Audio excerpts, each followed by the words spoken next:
ውድ የዩቲዩብ ፕሮግራም ተከታዮቼ እንግዲህ ዛሬ የማቀርብላችሁ እስካሁን ከማቀርብላችሁ ለየት ይላል። የማቀርብላችሁ አንድ ግለሰብ ከሞተ በኋላ ሲመለከታቸው የነበሩትን ነገሮች ነው ማነብላችሁ በትረካ መልክ። የዚህ የፕሮግራሙ ርዕስ ደግሞ 48 ሰዓት በሲኦል የሚል ነው። ምናልባት ይህንን ሰምታችሁ ከዚህ እንድትማሩ ነው። ሰውየው የት እንደነበረ፣ ድርጊቱ የት እንደተፈጸመ፣ መቼ እንደተፈጸመና ሰውየው በሕይወት እያለ ምን አይነት ባህሪ እንደነበረው በዚህ ፕሮግራም መጨረሻ ላይ አቀርብላችኋለሁ። አሁን በጥሞና አዳምጡኝ። የምታዳምጡ ደግሞ አዳምጣችሁ ዝም እንዳትሉ ሰብስክራይብ እና ላይክ አርጉኝ ለሁሉም እንዲዳረስ። ምክንያቱም ለመንፈሳዊ ህይወታችን ይጠቅመናል። ከዚህ ብዙ ነገሮች እንማራለን። የምጀምርላችሁ ከመሃል ነው። መጨረሻ ላይ ታሪኩ እንደነገርኳችሁ ጨርስላችኋለሁ ማለት ነው። እሺ። ከአደጋው ጊዜ ጀምሮ እንዲህ ሲል ተረከልኝ። አደጋ በደረሰብኝ በዚያን ዕለት ከወትሮ በተለየ ሁኔታ ከጠዋት ጀምሮ በጣም ቀፎኝ ነበር። አንድ ነገር ይደርስብኛል በሚል የፍርሃት ስሜት ተጠናውቶኝ ነበር። ይህንን ሁኔታ በፍጹም ልቆጣጠረው ስላልቻልኩ ወደ ቅርብ አለቃዬ ወደ ሚስተር ግሪሰን ሄጄ በጣም የፍርሃትና የጭንቀት ስሜት እንደተሰማኝና የከሰል ቁፋሮ የሚካሄድበት ዋሻ ክፍል ራሱ አደጋ የሚያደርስብኝ ስለመሰለኝ መስራት እንዳቃተኝ ነገርኩት። እሱ አብሮኝ መጣና ውጭውን አየት አየት ካደረገ በኋላ ምንም የሚያስፈራ ነገር የለም፣ መጥፎ ነገር ወደ አእምሮ እያመጣ አታስብ፣ ስራህን ስራ ብሎኝ ሄደ።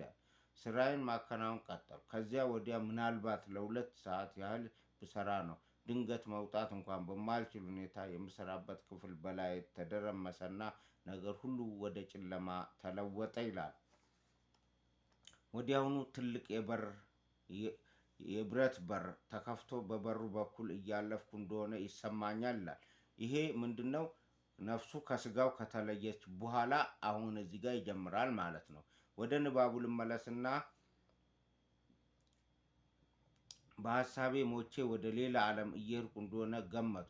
ምክንያቱም ማንም አላይም፣ ማንንም ድምፅ አልሰማም ነበር።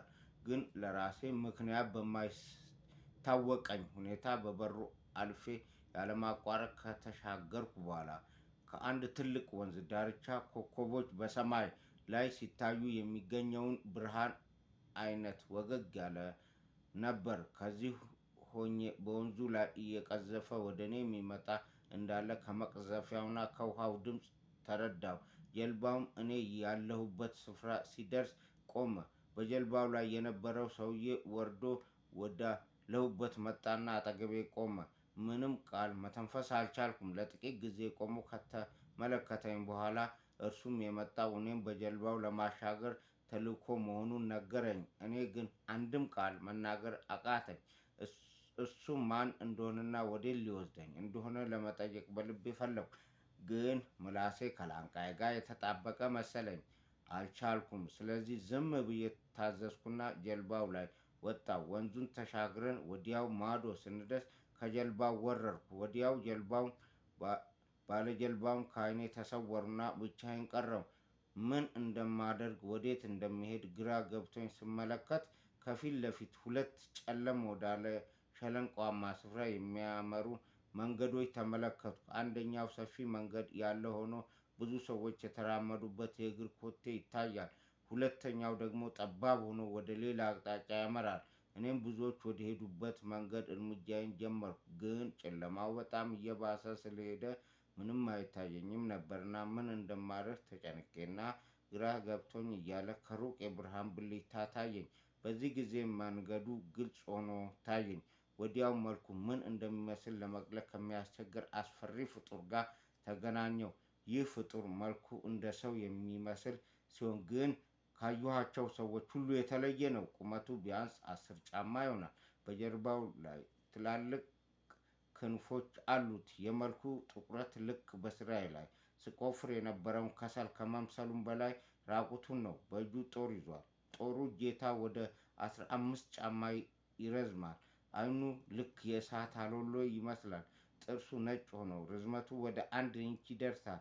አፍንጫው መቼም አፍንጫ ከተባለ እጅግ በጣም ትልቅ ሰፊና ጠፍጣፋ ነው። ፀጉሩ ረጅም ሆኖ በወፍራሙ የተገመደ ነው።